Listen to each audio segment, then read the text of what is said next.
அனைத்து ஓட்டுநர்களுக்கும் வணக்கம். நான் தமிழ்நாடு அனைத்து வாகன ஓட்டுநர்கள் பாதுகாப்பு சங்கம் மற்றும் தேசிய அனைத்து வாகன ஓட்டுநர்கள் மறுவாழ்வு அறக்கட்டளையின் மாநில தலைவர் எம்.ஆர். தாமோதரன். நம்ம நண்பர்களை பற்றி சில பேசலான்ட்டு ஒரு பதிவு போடுறோம். யாரும் தயவு செஞ்சு தள்ளி விட்றாதீங்க, ஏதோ பேச வரன்ட்டு ஒரு முக்கியமான பதிவு. இன்னும் நம்ம ஓட்டுநர்களுக்கு இன்னும் நிறைய விழிப்புணர்வு இல்லை. ஏன்னா நிறைய ஓட்டுநருக்கு சங்கத்தில் எந்த சங்கத்திலுமே இல்லை. ஏதாவது ஒரு சங்கத்தில் பயணிங்கன்னு தான் சொல்ல வரோம். ஏன்னா தனி முறை தோப்பாகாது. எப்பயுமே நல்லா புரிஞ்சுக்கோங்க, தனி முறை எப்பயுமே தோப்பாகாது. தோப்போடு இருந்தால் தான் அதுக்கு அழகு. அதே மாதிரி தான் தனித்தனியாக ஒவ்வொரு ஓட்டுநர் இருக்கிறது எந்த பலனும் கிடையாது. நீங்கள் எங்கே ஒரு நல்லது கெட்டது ஒரு பிரச்சனைக்கே போகிறதில்லப்பா, எனக்கு என்னத்துக்கு சங்கம்னு கூட கேட்குறவங்க இருப்பீங்க, உண்மைதான். ஆனால் இப்போது எங்கேயோ வெளியூர் போகிறீங்க, ஃபேமிலியோடு போகிறீங்களோ, இல்லை ட்ரிப்பு போகிறீங்களோ, இல்லை லோடு வண்டி இந்த மாதிரி ஏற்றிட்டு போகிறீங்களோ, வாடகை வண்டி இந்த மாதிரி ஏற்றிட்டு போகிறீங்களோ, அன்டைம் போகும்போது ஏதாவது ஒரு பிரேக் டவுன் ஆச்சுன்னு வச்சுக்கோங்க, ஒரு பஞ்சரோ இல்லை எலக்ட்ரிஷியனோ மெக்கானிக்கோ ஏதாவது ஒன்று உதவி தேவைன்னா நைட் 2 மணி 3 மணிக்கு யாரை போய் கூப்பிடுவீங்க? புது ஊரில் போயிட்டு நீங்கள் இப்போ கடைக்கார கூப்பிட்டா கூட யோசனை பண்ணுவாங்க. இன்றைக்கி இருக்கிற காலகட்டம் அந்த மாதிரி வெளியே வர்றதுக்கு பயப்படுறாங்க. யார் என்ன பண்ணுவான்னே தெரியாது, இல்லைங்களா? அந்த மாதிரி இருக்கும்போது நம்ம சங்கம் தான் அதுக்கு உறுதுணையாக இருக்கும். நல்லா புரிஞ்சுக்கணும். நீங்கள் எங்கள் சங்கத்திலே பயணிங்க, நான் யாரையும் கூப்பிடல, ஏதாவது ஒரு சங்கத்தில் சேர்ந்து பயணிங்கன்னு தான் சொல்கிறேன். நிறைய பேர் ஓட்டுநருக்கு இன்னும் விழிப்புணர்வு இல்லாமல் தான் இருக்கீங்க. நீங்கள் மாதம் 100 ரூபா கட்டுறது மறுபடியும் உங்களுக்கே தான் சேரணுன்றது எங்களுடைய நோக்கம். காரணம் என்னன்னா, இப்போது ஒரு உதாரணத்துக்கு நம்ம ஓட்டுநர்களில் ஒரு 10% இல்லை 20% பேர் கொஞ்சம் வசதியான வாய்ப்பு இருப்பாங்க. அதுலேயும் குறிப்பாக சொந்த வாகனம் அப்படின்னா அவரே ஓனர், அவரே driver, owner and cum driver இருப்பாங்க இல்லையா? அந்த மாதிரி ஆளுங்க கூட நிறைய பேர் சிரமப்படுறாங்க. இருந்தாலும் அந்த மாதிரி ஆளுங்க கொஞ்சம் வசதியாக இருப்பாங்க. அதை விட்டு வெறும் டிரைவர் தொழில், ஓட்டுநர் தொழில் செய்கிறவங்க யாராவது நல்ல முன்னேற்றம் பார்த்துக்கிறீங்களா? காரணம் என்னன்னா, ஒற்றுமை இல்லை நமக்குள்ள. இதுதான் முக்கியமாக காரணமே. இதுதான், நமக்குள்ள ஒற்றுமை இல்லை. நம்ம சங்கத்தில் சேர்ந்து பயணம்னா மாதம் 100 ரூபான்றது உங்களுக்கு ஒரு நாளைக்கு டிஃபன் டீ செலவுக்காதான், கரெக்டுங்களா? இதே 100 ரூபா மாதம் சந்தா கட்டிங்களேன்னா வருஷத்துக்கு ஒரு டைம் சங்கத்திலேருந்து உங்களுக்கு அந்த ஐடி கார்டு, இன்சூரன்ஸ் அப்படின்றது உங்களுக்கு ஃப்ரீயாக ரினியூவல் பண்ணி கொடுத்துருவாங்க. அது ஒரு பக்கம் இருக்கட்டும். இப்போ நாங்கள் அறக்கட்டளையும் பதிவு பண்ணியிருக்கோம் சொன்னீங்க இல்லைங்களா? அந்த அறக்கட்டளை எதுக்குன்னா, சில பேர் கேட்கலாம் அறக்கட்டளை என்னான்னு கூட கேட்கலாம். சில பேர் தெரியும், சில பேர் தெரியாமல் இருக்கு. அதனால் இந்த விளக்கம் கொடுக்குறேன். அறக்கட்டளை அப்படின்னா, இப்போ நம்ம சங்கத்தில் சேர்ந்து ஐடி கார்டு வாங்கியிருக்காங்கன்னா அவங்களுக்கு ஏதாவது ஒரு பாதிப்பு, இப்போ எப்போ என்ன நடக்குதுன்னு யாருக்குமே தெரியாது இல்லையா? நான் போயிட்டே இருப்போம், திடீர்னு ஒரு விபத்து வரும், இல்லை குறுக்கு நாம் கரெக்டாக போனாலும் வர்றவங்க சரியாக வரமாட்டாங்க, ஒரு ஆக்சிடெண்ட் ஆகும், இல்லை வண்டி எதாவது டச் ஆகும், இல்லை நம்மளுக்கே கை கால் பேச்சர் ஆகும், ஒரு 2 மாதம் 3 மாதம் வேலைக்கு போகாமல் இருப்போம். அந்த மாதிரி நேரத்தில் இந்த அறக்கட்டளையிலேருந்து ஒரு அமௌண்ட்டு கொடுப்போம். இதே 100 ரூபாய் சந்தா கட்டுறீங்க இல்லையா? அந்த பணத்துலேருந்து நம்ம சங்கத்திலேருந்து ஐடி கார்டு வாங்கியிருக்கிற உறுப்பினருக்குன்னா ஐடி கார்டு வாங்கி 3 மாதம் ஆகிருந்தா 3000 ரூபாய் மருத்துவ செலவுக்காக கொடுப்போம். அதே ஐடி கார்டு, அடையாள அட்டை ஐடி கார்டு வாங்கி 6 மாதம் ஆயிருந்துச்சுன்னா 5000 ரூபாய் கொடுப்போம். இது நீங்கள் திருப்பி செலுத்த வேண்டியது இல்லை, உங்களுக்காகவே கொடுக்கறது. எந்த சங்கத்திலுமே இந்த மாதிரி ஸ்கீம் இருக்காது. நாங்கள் இது ஓட்டுநர்களுக்காகவே முழுக்க இயங்கிட்டு இருக்கிறோம். தமிழ்நாடு முழுசாவே சங்கம் பதிவு பண்ணியிருக்கிறோம். அறக்கட்டளை இந்தியா லெவலில் பதிவு பண்ணியிருக்கிறோம். அதனால் ஒவ்வொரு ஓட்டுநரும் ஏதாவது ஒரு சங்கத்தில் சேர்ந்து பயணம் பண்ணுங்க. அதே மாதிரி விபத்து காப்பீடு, ஆக்சிடென்ட் பாலிசின்னு சொல்கிறேன் இல்லைங்களா? விபத்து காப்பீடு ஒவ்வொரு ஓட்டுநரும் அவசியமாக போடுங்க. ஏன்னா உங்களுக்கு பின்னாடி குடும்பம் இருக்குது, அதை மறந்துடாதீங்க. இன்றைக்கி 1000 ரூபாய் சம்பாரிச்சாலும் செலவு பண்ணுறோம், 2000 ரூபாய் செலவு பண்ணாலும் செலவு பண்ணிடுறோம், 10000 ரூபாய் சம்பாரிச்சாலும் செலவு பண்ணிடுறோம். ஆனால் ஒரு சேமிப்புன்னு இருக்கணும் இல்லையா?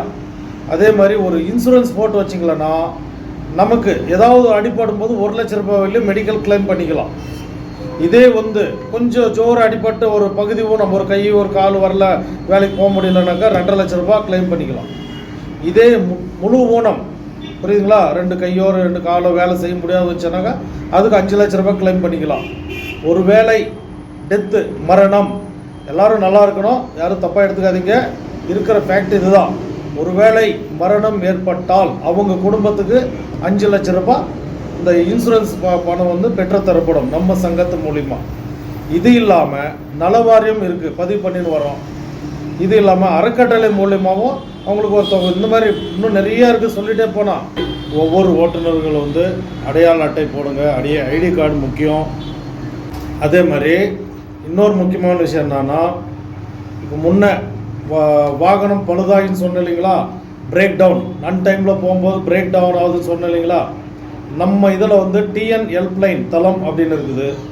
நம்ம அதே மாதிரி ஒரு 5-6 மாநிலங்கள், தமிழ்நாடு, கர்நாடகா, கேரளா, ஆந்திரா, மகாராஷ்டிரா, புதுச்சேரி, இந்த மாதிரி எல்லா இதுங்களையும் வந்துட்டு ஹெல்ப்லைன் அப்படின்னா மெக்கானிக்கு, எலக்ட்ரிஷியன், பஞ்சர் ஷாப், அப்புறம் பட்டை கட்டுறது, பெயிண்டிங், டிங்கரிங் எல்லாமே வந்து நம்ம கைவசம் வச்சுருக்குறோம்.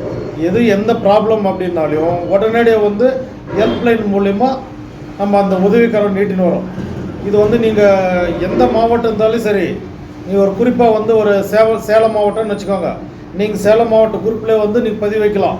நான் இந்த மாதிரி மைசூர் வந்துக்கிறேன், இல்லை கேரளா, ஆந்திரா, இந்த மாதிரி ஏதோ ஒரு இடத்துக்கு வந்துக்கிறேன், எனக்கு வண்டி பிரேக் டவுன் ஆகிடுச்சு, அர்ஜென்ட்டாக வந்து மெக்கானிக் தேவை, எலக்ட்ரிஷியன் தேவை அப்படின்னு பதிவு பண்ணிங்களனாக்கா அந்த மாவட்ட நிர்வாகிங்க மாநில குரூப்புக்கு வந்து பதிவு மாற்றி விடுவோம், ஃபார்வர்ட்.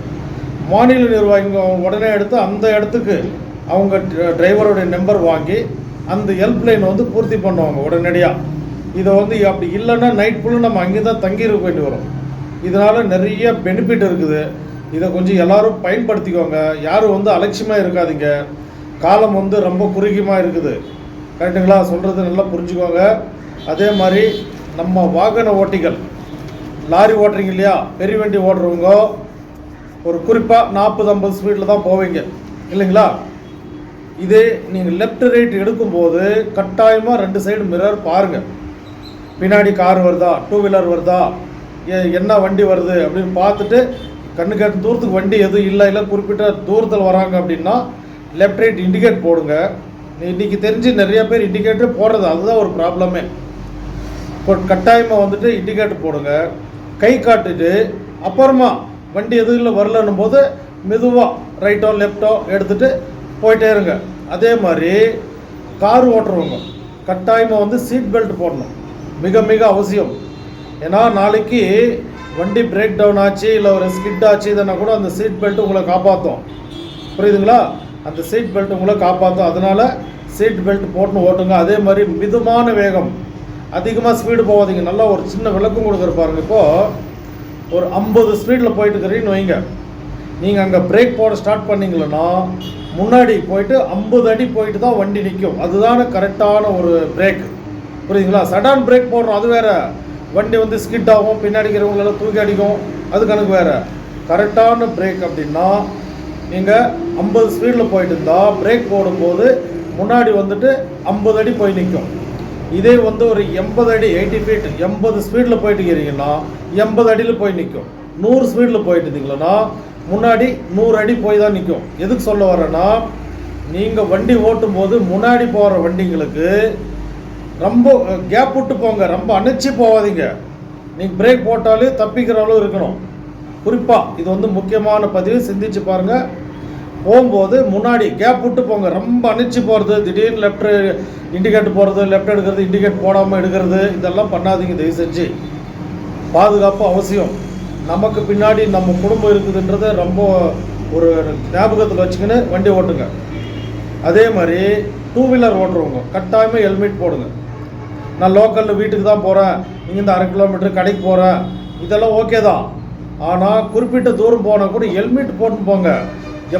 எந்த நேரம் எப்போ யாருக்கும் தெரியாது. நாம் கரெக்டாக போனாலையோ வரவும் கரெக்டாக வர்றதில்ல, கரெக்டுங்களா? அதனால் கட்டாயமாக ஹெல்மெட் போடுங்க. பாதுகாப்பு மிக மிக அவசியம். எல்லாமே வந்து சங்கத்தில் இணைஞ்சு பயணம் பண்ணுங்கன்னு சொல்லிட்டு முடிச்சுக்கிறேன். நன்றி, வணக்கம்.